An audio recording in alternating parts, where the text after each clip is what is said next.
शहादत होगी निर्मल महतो की, शहादत होगी सुनील महतो की, और टाटा में असिस्टेंट जीएम के पद पर काम करेगी एसएसपी पत्नी। हम सवाल करेंगे, ये सवाल करने का हमको शहादत देंगे सुनील महतो। आज उनकी विधवा मां रो रही है, आर्थिक दंड स्थिति का सामना कर रही है, और एसएसपी की बीवी या फ्री फोकट में जनरल मैनेजर पद पे काम करेगी। हम इसका सवाल करेंगे। आपको जो कहना है कीजिए, आपको जो करना है कीजिए। अरे कब तक करेंगे कोल्हानवासी, कब तक करेंगे, कब तक इनकी गुलामी सहेंगे? अरे जिनके हमारे बाप दादाओं की जमीनों पर टाटा जमशेदपुर खड़ा है, हमारी बाप दादा की जमीन पे उषा मार्टिन खड़ा है, हमारी बाप दादा की जमीन पे किसको खड़ा है, इस बात को जहन में याद रखिएगा कोल्हानवासियों। आज कोल्हांचल से ये टाइगर ये संदेश लेके आया है कि अब हमें डरने की नहीं, अरे मरना पड़े तो मर जाइए, लेकिन आने वाले पीढ़ी के भविष्य के लिए आज हमें इस लड़ाई को लड़ना होगा।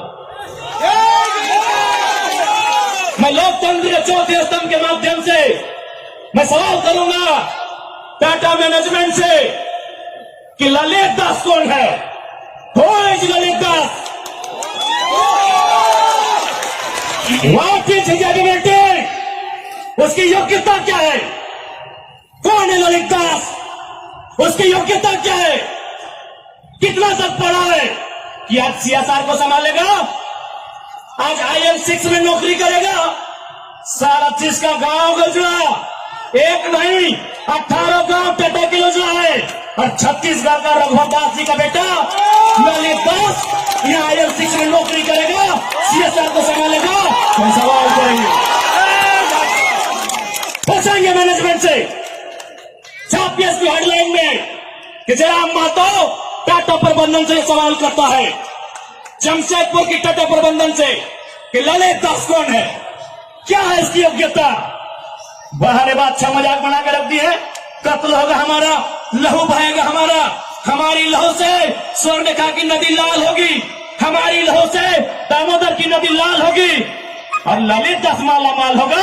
हम सवाल भी करेंगे और बवाल भी करेंगे, इस बात को लिख लीजिए। आइए सामने टाटा के प्रबंधन, और हमें उत्तर दीजिए कि ललित दास कौन है, क्या है इसकी योग्यता? पूर्व मुख्यमंत्री का बेटा होना योग्यता है या वर्तमान राज्यपाल का बेटा होना योग्यता है? क्या यह योग्यता कहा जाएगा भारत एक संवैधानिक राष्ट्र है? क्या बाप के दौड़ने के बदले बेटा दौड़ोगा बनेगा? बाप के दौड़ से बेटा दौड़ोगा बनेगा? बाप एग्जाम पास करेगा बेटा टीचर बनेगा? तो पूर्व मुख्यमंत्री है चाहे वर्तमान राज्यपाल रहे, ललित दास कौन है? हमको हिसाब किताब चाहिए। आज ना ये चुनावी भाषण देने आए हैं, न राजनीति की बात करने आए हैं, एक संदेश लेके आए हैं कि कोयलांचल और कोल्हान के लोगों, हम दो हमारे दो नहीं, बिल्कुल इस भ्रम में मत रहिए, हम दो हमारे दो नहीं, तीसरा पैदा कीजिए, उसको निर्मल महतो बनाइए, उसको हथियार से लेस कीजिए। अरे कैसा लड़ेंगे आप इनसे? 20 लाख करोड़ की प्रॉपर्टी है इनकी, आप ऐसे लोगों से लड़ पाएंगे? आपका टीचर बेटा लड़ पाएगा? आपका वकील बेटा इनसे लड़ पाएगा? आपका डॉक्टर बेटा इनसे लड़ पाएगा? इसलिए आज कोल्हान और कोयलांचल, हम दो हमारे दो नहीं, तीसरा पैदा कीजिए, उसको निर्मल बनाइए, और उन पैमानों से युद्ध के लिए तैयार कीजिए, आपको बचाने कोई नहीं आएगा। अरे आप किससे उम्मीद करते हैं? एसएसपी, आपको जानकारी होना चाहिए, एसएसपी टाटा का साथ देते हैं, हिंदू मुस्लिम का राइट होता है, 44 मुसलमानों की दुकान तोड़ी जाती है, उस समय धारा 144 होता है, लेकिन टाटा रातों रात रोड बनाता है, धारा 144 का कहीं जिक्र नहीं होता है। आपकी सुरक्षा कौन करेगा बताइए? कौन करेगा आपकी सुरक्षा? ये हम आप बताइए हमें, कौन करेगा आपकी सुरक्षा? आज ये डोबो का वीडियो किसी हो, कोई डोबो का सीओ है, पहले मैं कहना चाहूंगा, यहाँ बहुत सारे पुलिसकर्मी हैं जो ईमानदार हैं, उनको नमस्कार है।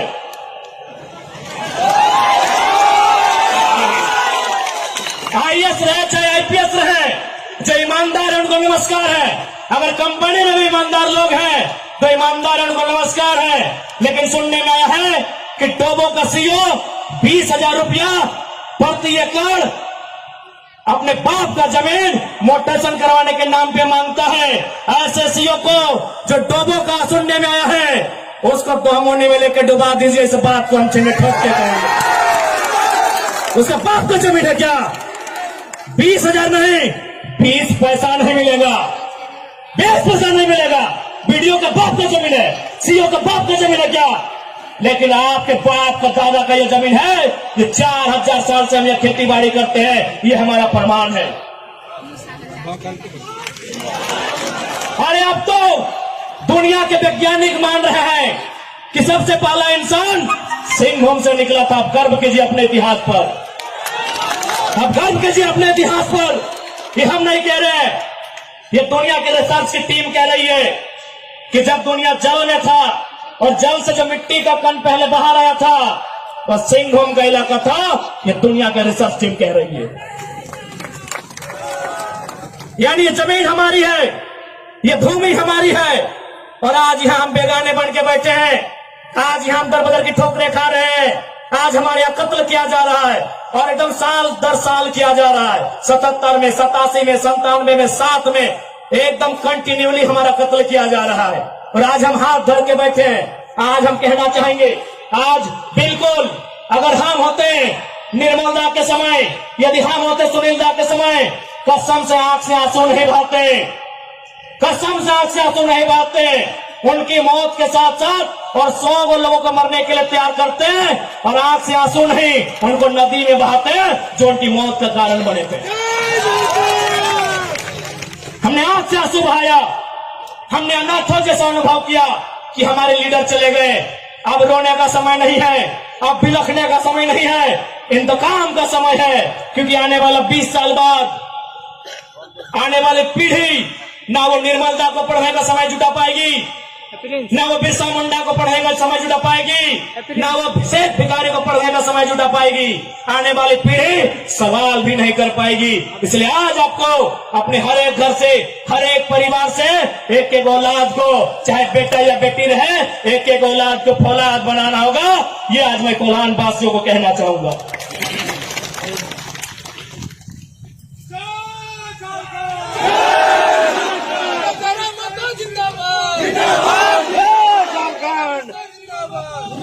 आज मैं एक सवाल करूंगा इस भीड़ से, मैं सवाल करूंगा टाटा नगरी में बसे बड़ी बड़ी इमारतों में बैठे लोगों से कि जब 1907 में टाटा की स्थापना हुई थी, मालिक कौन था?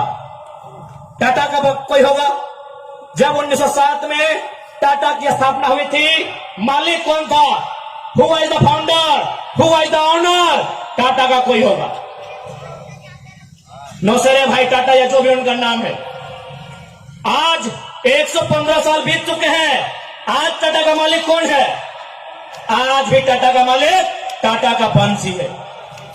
100 साल पहले टाटा ने पूंजी का इन्वेस्ट किया था, आज 100 साल बाद भी टाटा का मालिक टाटा का वंशज है। लेकिन एक सवाल होगा मेरा, 100 साल पहले जिन कुर्मियों ने, जिन संथालियों ने, जिन हो ने, जिन गोड़ाई ने, जिन धीवर ने, जिन अल्पसंख्यक ने टाटा में जमीन दिया था, आज उस परिवार के पास क्या नौकरी है? आज हम सवाल करेंगे।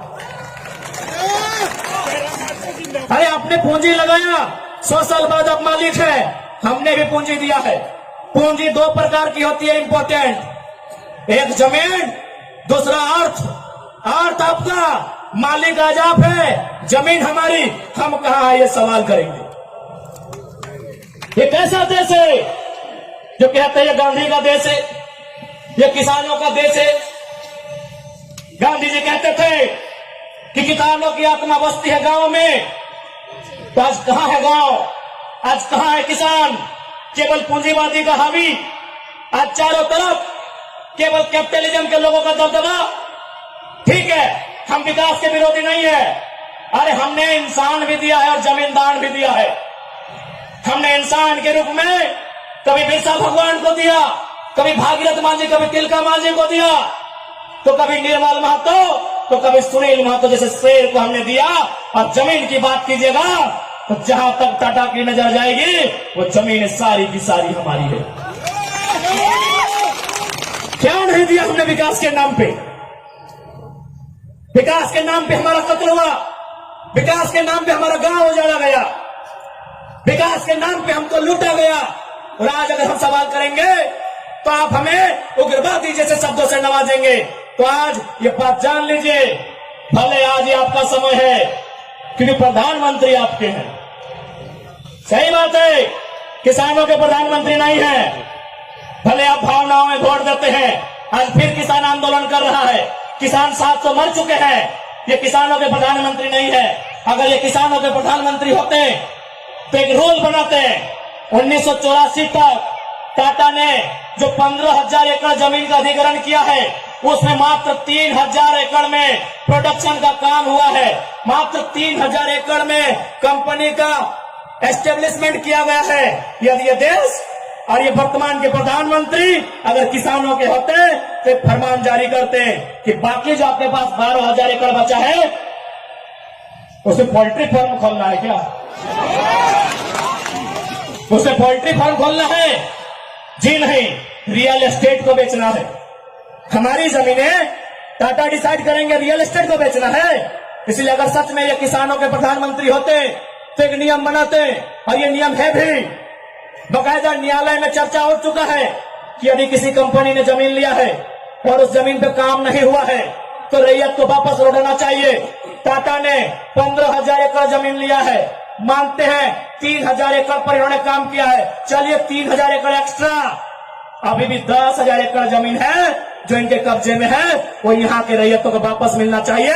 तब मानेंगे ये गांधी का देश है, तब मानेंगे किसानों का देश है। आप बोलेंगे हम मान लेंगे, दीजिए 10,000 एकड़ जमीन वापस, तब मानेंगे किसानों का देश है, तब मानेंगे महात्मा गांधी का देश है।